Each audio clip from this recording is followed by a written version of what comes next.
ਕੱਲਾ ਹੀ ਤੁਰਿਆ ਸੀ ਉਹ ਦਿਲ ਵਿੱਚ ਲੈ ਅੱਖਰਾਂ ਦੀ ਲੋ, ਮਾਰ ਹਲੂਣਾ ਕੌਮ ਜਗਾਈ, ਹੱਕਾਂ ਦੀ ਸੀ ਚਿਣਾਕ ਜਗਾਈ। ਭੀਮ ਰਾਓ ਇੱਕ ਸੂਰਜ ਮਗਦਾ, ਹਰ ਥਾਂ ਪਹੁੰਚੀ ਜਿਸ ਦੀ ਲੋ, ਕੱਲਾ ਹੀ ਤੁਰਿਆ ਸੀ ਉਹ, ਕੱਲਾ ਹੀ ਤੁਰਿਆ ਸੀ ਉਹ, ਦਿਲ ਵਿੱਚ ਲੈ ਅੱਖਰਾਂ ਦੀ ਲੋ। ਜੈ ਭੀਮ, ਜੈ ਭੀਮ, ਜੈ ਭੀਮ। ਦੋਸਤੋ, ਕੀ ਤੁਹਾਨੂੰ ਪਤਾ ਕਿ ਡਾਕਟਰ BR ਅੰਬੇਦਕਰ ਜੀ ਕੌਣ ਸਨ? ਆਓ ਅਸੀਂ ਤੁਹਾਨੂੰ ਦੱਸਦੇ ਹਾਂ। ਉਹ ਆਜ਼ਾਦ ਭਾਰਤ ਦੇ ਪਹਿਲੇ ਕਾਨੂੰਨ ਅਤੇ ਨਿਆਂ ਮੰਤਰੀ, ਭਾਰਤੀ ਸੰਵਿਧਾਨ ਦੇ ਨਿਰਮਾਤਾ ਅਤੇ ਭਾਰਤ ਗਣਤੰਤਰ ਦੇ ਮੋਢੀ ਸਨ। ਭਾਰਤ ਅਤੇ ਹੋਰ ਕਿਤੇ ਉਹਨਾਂ ਨੂੰ ਅਕਸਰ ਬਾਬਾ ਸਾਹਿਬ ਕਿਹਾ ਜਾਂਦਾ ਸੀ। ਡਾਕਟਰ BR ਅੰਬੇਦਕਰ ਜੀ ਦੱਬੇ ਕੁਚਲੇ ਹੋਏ ਲੋਕਾਂ ਦਾ ਸਹਾਰਾ, ਭਾਰਤੀ ਸੰਵਿਧਾਨ ਦੇ ਨਿਰਮਾਤਾ, ਆਧੁਨਿਕ ਭਾਰਤ ਦੇ ਸ਼ਿਲਪਕਾਰ ਅਤੇ ਗਿਆਨ ਦੇ ਪ੍ਰਤੀਕ, ਭਾਰਤ ਰਤਨ ਬਾਬਾ ਸਾਹਿਬ ਡਾਕਟਰ ਭੀਮ ਰਾਓ ਰਾਮਜੀ ਅੰਬੇਦਕਰ ਇੱਕ ਬਹੁਤ ਹੀ ਵੱਡੀ ਸ਼ਖਸੀਅਤ ਸਨ। ਡਾਕਟਰ BR ਅੰਬੇਦਕਰ ਜੀ ਦਾ ਜਨਮ 14 ਅਪ੍ਰੈਲ 1891 ਈਸਵੀ ਮੱਧ ਪ੍ਰਦੇਸ਼ 'ਚ ਇੰਦੌਰ ਦੇ ਮਹੂਸ਼ੌਣੀ ਵਿਖੇ ਹੋਇਆ। ਬਾਬਾ ਸਾਹਿਬ ਦੇ ਪਿਤਾ ਜੀ ਦਾ ਨਾਮ ਰਾਮਜੀ ਮੋਲਾਜੀ ਸਕਪਾਲ ਸੀ ਅਤੇ ਮਾਤਾ ਜੀ ਦਾ ਨਾਮ ਭੀਮਾ ਬਾਈ ਸੀ।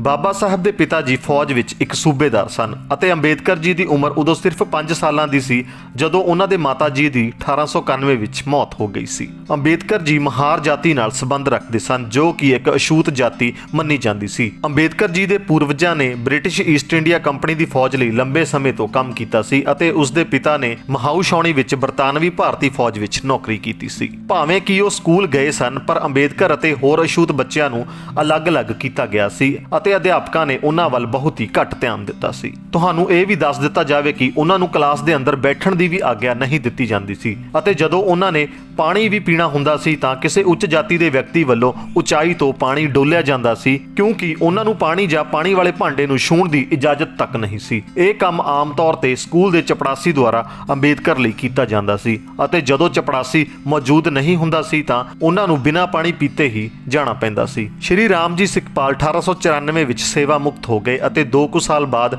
ਇਹ ਪਰਿਵਾਰ ਨਾਲ 17 ਚਲੇ ਗਏ। ਉਹਨਾਂ ਦੇ ਜਾਣ ਤੋਂ ਥੋੜੀ ਦੇਰ ਬਾਅਦ ਅੰਬੇਦਕਰ ਦੀ ਮਾਂ ਦੀ ਮੌਤ ਹੋ ਗਈ। ਅੰਬੇਦਕਰ ਜੀ ਦੇ ਪਿਤਾ ਵੱਲੋਂ ਉਹਨਾਂ ਦਾ ਨਾਮ ਹਾਈ ਸਕੂਲ ਵਿੱਚ ਵੀ ਦਰਜ ਕਰਵਾਇਆ ਗਿਆ। 1897 ਵਿੱਚ ਅੰਬੇਦਕਰ ਦਾ ਪਰਿਵਾਰ ਮੁੰਬਈ ਚਲਾ ਗਿਆ ਜਿੱਥੇ ਅੰਬੇਦਕਰ ਜੀ ਐਲਫਿੰਟਨ ਹਾਈ ਸਕੂਲ ਵਿੱਚ ਦਾਖਲਾ ਲੈਣ ਵਾਲੇ ਇੱਕੋ ਇੱਕ ਅਛੂਤ ਬਣ ਗਏ। 1906 ਵਿੱਚ 15 ਸਾਲ ਦੀ ਉਮਰ ਵਿੱਚ ਉਹਨਾਂ ਦਾ ਵਿਆਹ ਇੱਕ 9 ਸਾਲ ਦੀ ਲੜਕੀ ਰਾਮਾ ਬਾਈ ਨਾਲ ਕਰ ਦਿੱਤਾ ਗਿਆ। 1907 ਵਿੱਚ ਅੰਬੇਦਕਰ ਜੀ ਵੱਲੋਂ ਮੈਟ੍ਰਿਕ ਦੀ ਪ੍ਰੀਖਿਆ ਪਾਸ ਕੀਤੀ ਗਈ ਅਤੇ ਅਗਲੇ ਸਾਲ ਉਹ ਐਲਫਿੰਸਟਨ ਕਾਲਜ ਵਿੱਚ ਦਾਖਲ ਹੋ ਗਏ ਜੋ ਕਿ ਯੂਨੀਵਰਸਿਟੀ ਆਫ ਬੰਬੇ ਨਾਲ ਜੁੜਿਆ ਹੋਇਆ ਸੀ। ਉਸ ਅਨੁਸਾਰ ਉਸ ਦੀ ਮਹਾਰ ਜਾਤੀ ਵਿੱਚ ਅਜਿਹਾ ਕਰਨ ਵਾਲਾ ਉਹ ਇੱਕ ਪਹਿਲਾ ਸ਼ਖਸ ਸੀ। ਆਪਣੀ ਪੁਸਤਕ ਦੀ ਬੁੱਧਾ ਐਂਡ ਹਿਸ ਧਾਮਾਂ ਵਿੱਚ ਜਦੋਂ ਉਸਨੇ ਆਪਣੀ ਅੰਗਰੇਜ਼ੀ ਚੌਥੀ ਮਿਆਦ ਦੀ ਪ੍ਰੀਖਿਆ ਪਾਸ ਕੀਤੀ ਤਾਂ ਉਸਦੇ ਭਾਈਚਾਰੇ ਦੇ ਲੋਕ ਜਸ਼ਨ ਮਨਾਉਣਾ ਚਾਹੁੰਦੇ ਸਨ ਕਿਉਂਕਿ ਉਹ ਸਮਝਦੇ ਸਨ ਕਿ ਉਹ ਮਹਾਨ ਉਚਾਈਆਂ ਤੇ ਪਹੁੰਚ ਚੁੱਕੇ ਹਨ।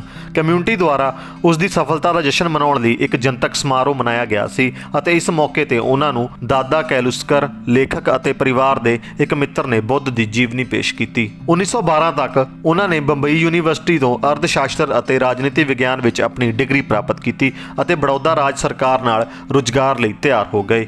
ਜਾਣਕਾਰੀ ਲਈ ਤੁਹਾਨੂੰ ਦੱਸ ਦਈਏ ਕਿ ਅੰਬੇਦਕਰ ਜੀ ਦੇ ਪਿਤਾ ਦੀ ਮੌਤ 2 ਫਰਵਰੀ 1913 ਨੂੰ ਹੋ ਗਈ ਸੀ ਜਿਸ ਕਰਕੇ ਉਹਨਾਂ ਨੂੰ ਮੁੰਬਈ ਵਾਪਸ ਆਉਣਾ ਪੈ ਗਿਆ। 1913 ਵਿੱਚ ਅੰਬੇਦਕਰ ਜੀ 22 ਸਾਲਾਂ ਦੀ ਉਮਰ ਵਿੱਚ ਅਮਰੀਕਾ ਚਲੇ ਗਏ।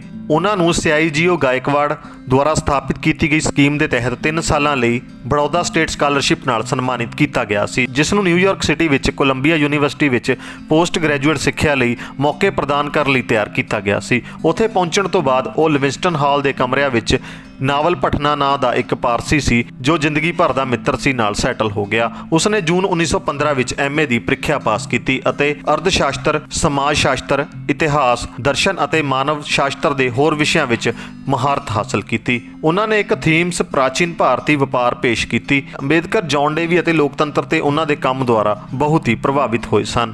ਅਕਤੂਬਰ 1916 ਵਿੱਚ ਉਹਨਾਂ ਨੇ ਗ੍ਰੇਜ ਇਨ ਵਿੱਚ ਬਾਰ ਕੋਰਸ ਲਈ ਦਾਖਲਾ ਲਿਆ ਅਤੇ ਉਸ ਸਮੇਂ ਲੰਡਨ ਸਕੂਲ ਆਫ ਇਕਨੋਮਿਕਸ ਵਿੱਚ ਦਾਖਲਾ ਲੈ ਲਿਆ ਜਿੱਥੇ ਉਹਨਾਂ ਨੇ ਇੱਕ ਡਾਕਟਰ ਦੀ ਥੀਸਿਸ ਤੇ ਕੰਮ ਕਰਨਾ ਸ਼ੁਰੂ ਕਰ ਦਿੱਤਾ। ਜੂਨ 1917 ਵਿੱਚ ਉਹ ਭਾਰਤ ਪਰਤੇ ਕਿਉਂਕਿ ਬੜੌਦਾ ਤੋਂ ਉਹਨਾਂ ਦੀ ਸਕਾਲਰਸ਼ਿਪ ਸਮਾਪਤ ਹੋ ਗਈ ਸੀ। ਉਹਨਾਂ ਦਾ ਪੁਸਤਕ ਸੰਗ੍ਰਹਿ ਉਸ ਵੇਲੇ ਵੱਖੋ ਵੱਖਰੇ ਸਮੁੰਦਰੀ ਜਹਾਜ਼ਾਂ ਤੇ ਭੇਜਿਆ ਜਾ ਰਿਹਾ ਸੀ ਅਤੇ ਇਹ ਸਮੁੰਦਰੀ ਜਹਾਜ਼ ਤੇ ਇੱਕ ਜਰਮਨ ਪਣਡੁੱਬੀ ਦੁਆਰਾ ਹਮਲਾ ਕਰ ਦਿੱਤਾ ਗਿਆ ਸੀ ਅਤੇ ਉਹ ਡੁੱਬ ਗਈ ਸੀ। ਉਸ ਨੂੰ 4 ਸਾਲ ਦੇ ਅੰਦਰ ਆਪਣੀ ਥੀਸਿਸ ਜਮ੍ਹਾਂ ਕਰਵਾਉਣ ਲਈ ਲੰਡਨ ਵਾਪਸ ਜਾਣ ਦੀ ਆਗਿਆ ਮਿਲ ਗਈ। ਉਹ ਪਹਿਲੇ ਮੌਕੇ ਤੇ ਵਾਪਸ ਆ ਗਏ ਅਤੇ 1921 ਵਿੱਚ ਮਾਸਟਰ ਦੀ ਡਿਗਰੀ ਪੂਰੀ ਕਰ ਲਈ। 1923 ਵਿੱਚ ਉਹਨਾਂ ਨੇ the problem of rupee, its origin and solution ਨਾਮ ਦੀ ਥੀਸਿਸ ਪੇਸ਼ ਕੀਤੀ ਅਤੇ ਇਸੇ ਸਾਲ ਉਹਨਾਂ ਨੇ ਅਰਥ ਸ਼ਾਸਤਰ ਵਿੱਚ DSc ਵੀ ਕੀਤੀ।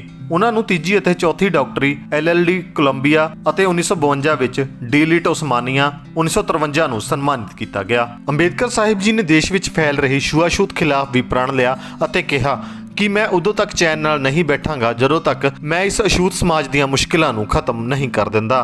ਤੁਹਾਨੂੰ ਦੱਸ ਦਈਏ ਕਿ ਅੰਬੇਦਕਰ ਜੀ ਨੂੰ ਗਾਇਕਵਾੜ ਦਾ ਮਿਲਟਰੀ ਸੈਕਟਰੀ ਵੀ ਨਿਯੁਕਤ ਕੀਤਾ ਗਿਆ ਸੀ, ਪਰ ਉਹਨਾਂ ਨੂੰ ਥੋੜੇ ਸਮੇਂ ਵਿੱਚ ਹੀ ਇਹ ਛੱਡਣਾ ਪੈ ਗਿਆ। ਉਹਨਾਂ ਨੇ ਇਸ ਘਟਨਾ ਨੂੰ ਆਪਣੀ ਆਤਮ ਕਥਾ ਵੇਟਿੰਗ ਫॉर ਵੀਜ਼ਾ ਵਿੱਚ ਵੀ ਦੱਸਿਆ ਹੈ। ਇਸ ਤੋਂ ਬਾਅਦ ਉਹਨਾਂ ਨੇ ਆਪਣੇ ਵੱਧ ਰਹੇ ਪਰਿਵਾਰ ਲਈ ਕਮਾਈ ਦੇ ਤਰੀਕੇ ਲੱਭਣੇ ਸ਼ੁਰੂ ਕਰ ਦਿੱਤੇ ਅਤੇ ਉਹਨਾਂ ਵੱਲੋਂ ਇੱਕ ਅਕਾਊਂਟੈਂਟ ਅਤੇ ਇੱਕ ਪ੍ਰਾਈਵੇਟ ਟਿਊਟਰ ਦੇ ਤੌਰ ਤੇ ਨੌਕਰੀ ਕਰਨੀ ਸ਼ੁਰੂ ਕਰ ਦਿੱਤੀ ਅਤੇ ਇੱਕ ਨਿਵੇਸ਼ ਸਲਾਹ ਕਾਰੋਬਾਰ ਦੀ ਸਥਾਪਨਾ ਕੀਤੀ।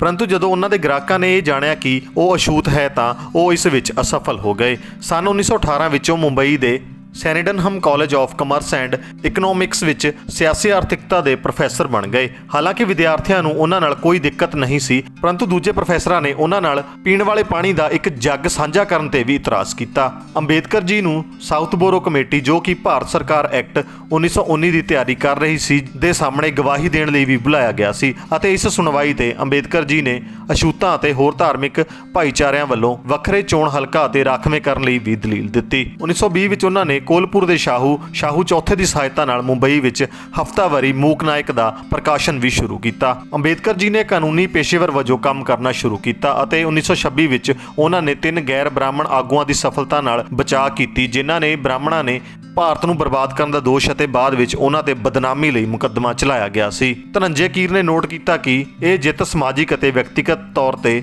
ਗਾਹਕਾਂ ਅਤੇ ਡਾਕਟਰਾਂ ਦੋਵਾਂ ਲਈ ਸੀ। ਬੰਬਈ ਹਾਈ ਕੋਰਟ ਵਿੱਚ ਕਾਨੂੰਨ ਦਾ ਅਭਿਆਸ ਕਰਦੇ ਸਮੇਂ ਉਹਨਾਂ ਨੇ ਅਛੂਤਾਂ ਨੂੰ ਸਿੱਖਿਆ ਨੂੰ ਉਤਸ਼ਾਹਿਤ ਕਰਨ ਅਤੇ ਉਹਨਾਂ ਵਿੱਚ ਉਭਾਰਨ ਦੀ ਇੱਕ ਕੋਸ਼ਿਸ਼ ਕੀਤੀ ਗਈ। ਉਹਨਾਂ ਦਾ ਪਹਿਲਾ ਸੰਗਠਿਤ ਯਤਨ ਕੇਂਦਰੀ ਸੰਸਥਾ ਬਹਿਸ਼ਕ੍ਰਿਤ ਹਿਤਕਰਨੀ ਸਭਾ ਦੀ ਸਥਾਪਨਾ ਕਰਨਾ ਸੀ, ਜਿਸ ਦਾ ਮਕਸਦ ਇਹੀ ਸੀ ਕਿ ਸਿੱਖਿਆ ਅਤੇ ਸਮਾਜਿਕ ਆਰਥਿਕ ਸੁਧਾਰ ਨੂੰ ਉਤਸ਼ਾਹਿਤ ਕੀਤਾ ਜਾ ਸਕੇ ਅਤੇ ਨਾਲ ਹੀ ਦਲਿਤਾਂ ਦੀ ਭਲਾਈ ਲਈ ਕੰਮ ਕਰਨਾ ਸ਼ੁਰੂ ਕੀਤਾ ਜਾਵੇ। ਦਲਿਤਾਂ ਦੇ ਹੱਕਾਂ ਦੀ ਰੱਖਿਆ ਲਈ ਉਹਨਾਂ ਨੇ 5 ਅਖਬਾਰਾਂ ਜਿਵੇਂ ਕਿ ਮੂਕ ਨਾਇਕ, ਬਹਿਸ਼ਕ੍ਰਿਤ ਭਾਰਤ, ਸਮਤਾ, ਜਨਤਾ ਅਤੇ ਪ੍ਰਬੁੱਧਾ ਭਾਰਤ ਦੀ ਸ਼ੁਰੂਆਤ ਕੀਤੀ। 1925 ਵਿੱਚ ਉਹ ਆਲ ਯੂਰਪੀਅਨ ਸਾਈਮਨ ਕਮਿਸ਼ਨ ਵਿੱਚ ਕੰਮ ਕਰਨ ਲਈ ਬੰਬਈ ਪ੍ਰੈਜ਼ੀਡੈਂਟਸ ਕਮੇਟੀ ਵਿੱਚ ਨਿਯੁਕਤ ਹੋ ਗਏ। ਇਸ ਕਮਿਸ਼ਨ ਨੇ ਭਾਰਤ ਭਰ ਵਿੱਚ ਬਹੁਤ ਵੱਡੇ ਰੋਸ ਮੁਜ਼ਾਹਰੇ ਕੀਤੇ ਅਤੇ ਬਹੁਤ ਸਾਰੇ ਭਾਰਤੀਆਂ ਨੇ ਇਸ ਦੀ ਰਿਪੋਰਟ ਨੂੰ ਅਣਡਿੱਠਾ ਕਰ ਦਿੱਤਾ, ਜਦਕਿ ਅੰਬੇਦਕਰ ਜੀ ਨੇ ਖੁਦ ਭਵਿੱਖ ਲਈ ਇਹ ਇੱਕ ਵੱਖਰੀ ਸਿਫਾਰਿਸ਼ ਲਿਖੀ। 1927 ਤੱਕ ਅੰਬੇਦਕਰ ਜੀ ਨੇ ਛੂਆਛੂਤ ਵਿਰੁੱਧ ਸਰਗਰਮ ਲਹਿਰ ਸ਼ੁਰੂ ਕਰਨ ਦਾ ਫੈਸਲਾ ਕੀਤਾ ਸੀ। ਉਹਨਾਂ ਨੇ ਹਿੰਦੂ ਮੰਦਰਾਂ ਵਿੱਚ ਦਾਖਲ ਹੋਣ ਦੇ ਹੱਕ ਲਈ ਸੰਘਰਸ਼ ਵੀ ਸ਼ੁਰੂ ਕੀਤਾ। ਉਹਨਾਂ ਨੇ ਇਸ ਲਹਿਰ ਵਿੱਚ ਮੁੱਖ ਪਾਣੀ ਦੀ ਟੈਂਕੀ ਤੋਂ ਪਾਣੀ ਲਿਆਉਣ ਲਈ, ਅਛੂਤ ਭਾਈਚਾਰੇ ਦੇ ਹੱਕਾਂ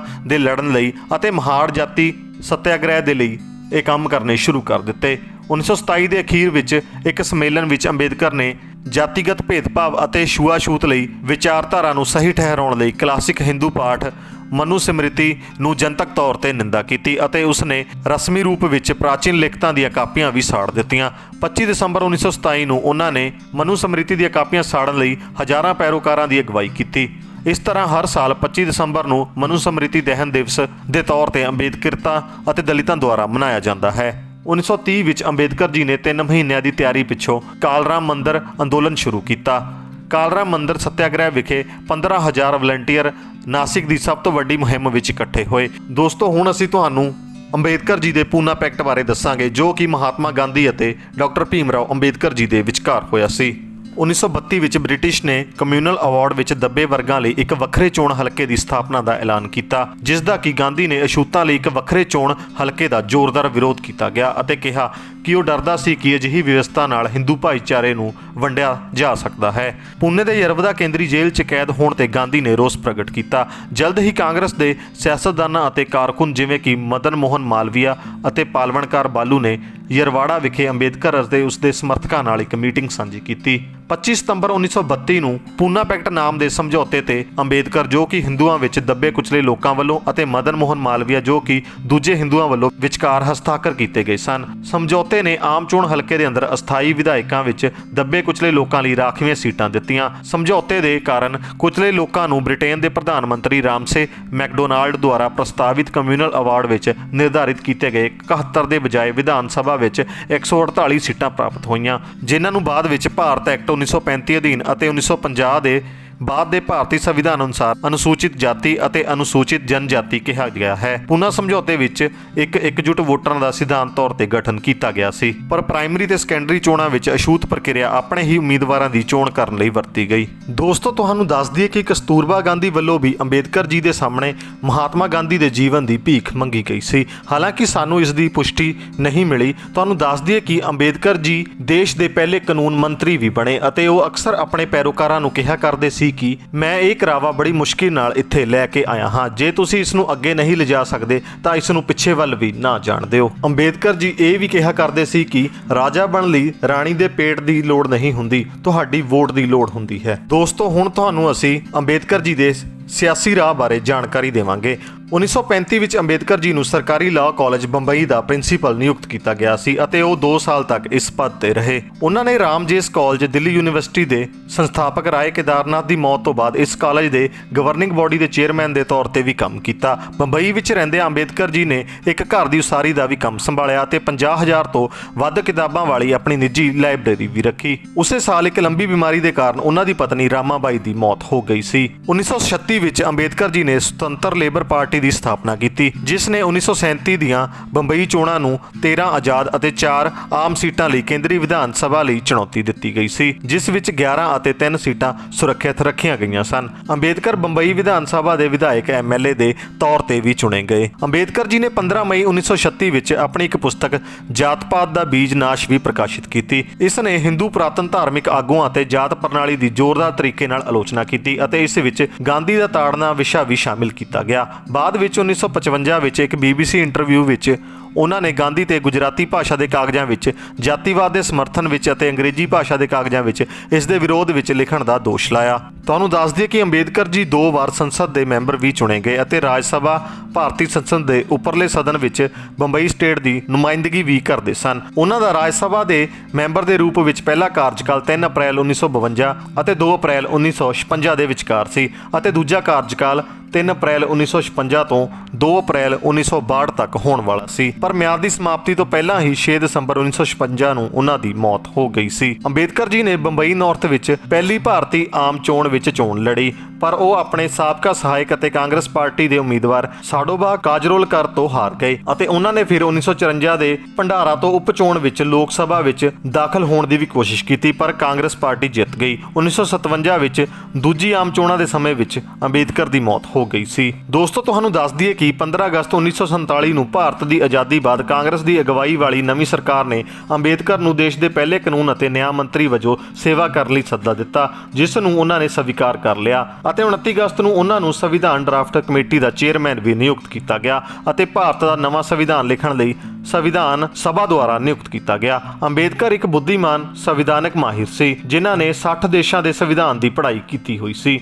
ਅੰਬੇਦਕਰ ਨੂੰ ਭਾਰਤ ਦੇ ਸੰਵਿਧਾਨ ਦਾ ਪਿਤਾ ਮੰਨਿਆ ਗਿਆ ਹੈ। ਉਹਨਾਂ ਨੇ ਸੰਵਿਧਾਨ ਨੂੰ ਲਿਖਣ ਦਾ ਕੰਮ ਅਜਿਹੇ ਤਰੀਕੇ ਨਾਲ ਪੂਰਾ ਕੀਤਾ ਜੋ ਕਿ ਬਿਨਾਂ ਸ਼ੱਕ ਸ਼ਲਾਘਾਯੋਗ ਹੈ ਅਤੇ ਅਸੀਂ ਉਸ ਲਈ ਧੰਨਵਾਦੀ ਹਾਂ। ਬਾਬਾ ਸਾਹਿਬ ਭੀਮ ਰਾਓ ਅੰਬੇਦਕਰ ਨੇ ਗਰੀਬਾਂ ਤੇ ਪਛੜੇ ਹੋਏ ਦਲਿਤਾਂ ਦੇ ਹਿੱਤਾਂ ਦੀ ਰੱਖਿਆ ਲਈ ਜੋ ਪਹਿਰਾ ਦਿੱਤਾ, ਉਸ ਨੂੰ ਅੱਜ ਇਹ ਸਮਾਜ ਵੀ ਅੱਖੋਂ ਓਲੇ ਨਹੀਂ ਕਰ ਸਕਦਾ। ਗਰੀਬ ਤੇ ਪਛੜੇ ਹੋਏ ਸਮਾਜ ਲਈ ਜੋ ਨੌਕਰੀਆਂ ਲਈ ਰਾਖਵਾਂਕਰਨ ਕੀਤਾ ਗਿਆ ਹੈ, ਉਸ ਦੇ ਪਿੱਛੇ ਬਾਬਾ ਸਾਹਿਬ ਜੀ ਦਾ ਹੀ ਯੋਗਦਾਨ ਹੈ। 1920 ਵਿੱਚ ਵੀਕਲੀ ਨਾਇਕ ਦੇ ਸਿਰਲੇਖ ਹੇਠ ਇੱਕ ਪ੍ਰਕਾਸ਼ਨ ਸ਼ੁਰੂ ਕੀਤਾ ਗਿਆ, ਜਿਸ ਨੂੰ ਲੀਡਰ ਆਫ ਸਾਇਲੈਂਟ ਵੀ ਕਿਹਾ ਜਾਂਦਾ ਹੈ। ਇਸ ਪ੍ਰਕਾਸ਼ਨ ਦਾ ਇਸਤੇਮਾਲ ਛੂਤਛਾਤ ਦੀ ਬਿਮਾਰੀ ਦੇ ਖਿਲਾਫ ਲੜਨ ਲਈ ਇੱਕ ਕੈਪਸੂਲ ਜਾਂ ਟੀਕੇ ਦੇ ਤੌਰ ਤੇ ਕੀਤਾ ਗਿਆ। ਇਸ ਵਿੱਚ ਗਲਤ ਰਾਜਨੀਤੀ ਦੀ ਵੀ ਆਲੋਚਨਾ ਕੀਤੀ ਗਈ। ਬਾਬਾ ਸਾਹਿਬ 1956 ਈਸਵੀ ਵਿੱਚ ਵਿਧਾਨ ਸਭਾ ਦੇ ਮੈਂਬਰ ਵਜੋਂ ਨਿਯੁਕਤ ਹੋਏ। ਫਿਰ 1927 ਵਿੱਚ ਛੂਤਛਾਤ ਦੀ ਬਿਮਾਰੀ ਖਿਲਾਫ ਲੜਨ ਲਈ ਕਈ ਅੰਦੋਲਨ ਵੀ ਕੀਤੇ ਗਏ। ਉਸ ਸਮੇਂ ਦੌਰਾਨ ਛੂਤਛਾਤ ਦਾ ਇੰਨਾ ਬੋਲਬਾਲਾ ਸੀ ਕਿ ਗਰੀਬ ਵਰਗ ਦੇ ਲੋਕਾਂ ਦੇ ਹੱਥਾਂ ਦਾ ਕੋਈ ਪਾਣੀ ਪੀਣ ਲਈ ਵੀ ਤਿਆਰ ਨਹੀਂ ਸੀ ਅਤੇ ਉਹਨਾਂ ਨੂੰ ਮੰਦਿਰਾਂ ਵਿੱਚ ਜਾਣ ਦੀ ਵੀ ਮਨਾਹੀ ਸੀ। ਬਾਬਾ ਸਾਹਿਬ ਨੇ ਇਸ ਖਿਲਾਫ ਆਵਾਜ਼ ਉਠਾਈ ਅਤੇ ਉਹਨਾਂ ਦੇ ਅਧਿਕਾਰਾਂ ਦੀ ਰੱਖਿਆ ਲਈ ਕਈ ਕਦਮ ਉਠਾਏ। ਉਹਨਾਂ ਵੱਲੋਂ ਇੱਕ ਅੰਦੋਲਨ ਵੀ ਚਲਾਇਆ ਗਿਆ, ਜਿਸ ਵਿੱਚ ਪਾਣੀ ਦੀ ਸਮੱਸਿਆ ਦਾ ਵੀ ਹੱਲ ਲੱਭਿਆ ਗਿਆ। 1928 ਈਸਵੀ ਵਿੱਚ ਬਾਬਾ ਸਾਹਿਬ ਜੀ ਨੂੰ ਬੰਬੇ ਪ੍ਰੈਜ਼ੀਡੈਂਸੀ ਕਮੇਟੀ ਵਿੱਚ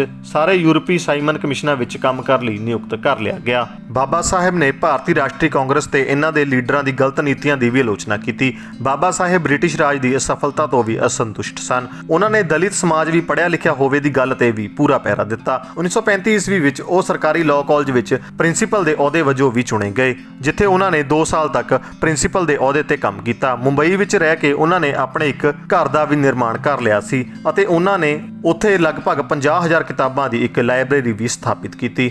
ਜੇਕਰ ਬਾਬਾ ਸਾਹਿਬ ਦੀ ਮੌਤ ਦੀ ਗੱਲ ਕੀਤੀ ਜਾਵੇ ਤਾਂ ਉਹ ਡਾਇਬਟੀਜ਼ ਦੇ ਰੋਗ ਤੋਂ ਪੀੜਤ ਸਨ। ਫਿਰ 6 ਦਸੰਬਰ 1956 ਨੂੰ ਆਪਣੇ ਦਿੱਲੀ ਵਾਲੇ ਨਿਵਾਸ ਸਥਾਨ ਤੇ ਉਹਨਾਂ ਦਾ ਸਵਰਗਵਾਸ ਹੋ ਗਿਆ। ਉਹਨਾਂ ਨੇ ਭਾਰਤੀ ਸਮਾਜ ਲਈ ਜੋ ਕੁਰਬਾਨੀਆਂ ਦਿੱਤੀਆਂ ਹਨ ਉਹ ਨਾ ਭੁੱਲਣਯੋਗ ਹਨ। ਉਹਨਾਂ ਨੇ ਆਪਣਾ ਸਾਰਾ ਜੀਵਨ ਸਮਾਜ ਭਲਾਈ ਦੇ ਲੇਖੇ ਲਾ ਦਿੱਤਾ ਅਤੇ ਅੱਜ ਵੀ 14 ਅਪ੍ਰੈਲ ਦਾ ਹਰ ਸਾਲ ਦਾ ਦਿਨ ਬਾਬਾ ਸਾਹਿਬ ਡਾਕਟਰ ਭੀਮ ਰਾਓ ਅੰਬੇਦਕਰ ਜੀ ਦੇ ਜਨਮ ਦਿਨ ਦੇ ਤੌਰ ਤੇ ਮਨਾਇਆ ਜਾਂਦਾ ਹੈ। ਦੋਸਤੋ, ਤੁਹਾਨੂੰ ਦੱਸ ਦਈਏ ਕਿ ਜਾਤ ਪਾਤ ਦਾ ਨਾਸ਼ ਕਰਨ ਲਈ ਬਾਬਾ ਸਾਹਿਬ ਵੱਲੋਂ ਹਿੰਦੂ ਧਰਮ ਛੱਡ ਕੇ ਬੁੱਧ ਧਰਮ ਅਪਣਾਇਆ ਗਿਆ ਅਤੇ ਬਾਬਾ ਸਾਹਿਬ ਨੇ ਵਿਸ਼ਵ ਪ੍ਰਸਿੱਧ ਬੁੱਧ ਧਰਮ ਨੂੰ ਇਸ ਲਈ ਅਪਣਾਇਆ ਕਿ ਬਹੁਜਨ ਸਮਾਜ ਦੇ ਲੋਕ ਸਦੀਵੀ ਅਮਨ ਸ਼ਾਂਤੀ ਨਾਲ ਜੀ ਸਕਣ। ਦੋਸਤੋ, ਅੱਜ ਤੱਕ ਸਾਨੂੰ ਇਹੀ ਦੱਸਿਆ ਜਾਂਦਾ ਹੈ ਕਿ ਜਿਸ ਨੇ 22 ਸਾਲ ਕ੍ਰਿਕਟ ਖੇਡੀ ਅਤੇ 10ਵੀਂ ਵਿੱਚ ਵੀ ਫੇਲ ਹੋ ਗਿਆ, ਜੋ ਕਿ ਆਪਣੀ ਮਿਹਨਤ ਦੇ ਸਦਕਾ ਕ੍ਰਿਕਟ ਦਾ ਭਗਵਾਨ ਬਣ ਗਿਆ, ਜਿਸ ਦਾ ਨਾਮ ਸਚਿਨ ਤੇਂਦੁਲਕਰ ਹੈ। ਅਤੇ ਇਹ ਵੀ ਦੱਸਿਆ ਜਾਂਦਾ ਹੈ ਕਿ ਪੈਟਰੋਲ ਪੰਪ ਤੇ ਇੱਕ ਕੰਮ ਕਰਨ ਵਾਲਾ ਅੰਬਾਨੀ ਬਣ ਗਿਆ, ਜੋ ਕਿ ਕਰੋੜਾਂ ਅਰਬਾਂ ਰੁਪਇਆਂ ਦਾ ਮਾਲਕ ਹੈ। ਸਾਨੂੰ ਇਹ ਵੀ ਦੱਸਿਆ ਜਾਂਦਾ ਹੈ ਕਿ ਚਾਹ ਵੇਚਣ ਵਾਲਾ ਮੋਦੀ ਪ੍ਰਧਾਨ ਮੰਤਰੀ ਬਣ ਗਿਆ, ਪਰ ਹਾਲੇ ਤੱਕ ਕਿਸੇ ਨੇ ਇਹ ਨਹੀਂ ਦੱਸਿਆ ਕਿ ਕਲਾਸਰੂਮ ਦੇ ਬਾਹਰ ਪੜਦਾ ਇੱਕ ਦਲਿਤ ਮੁੰਡਾ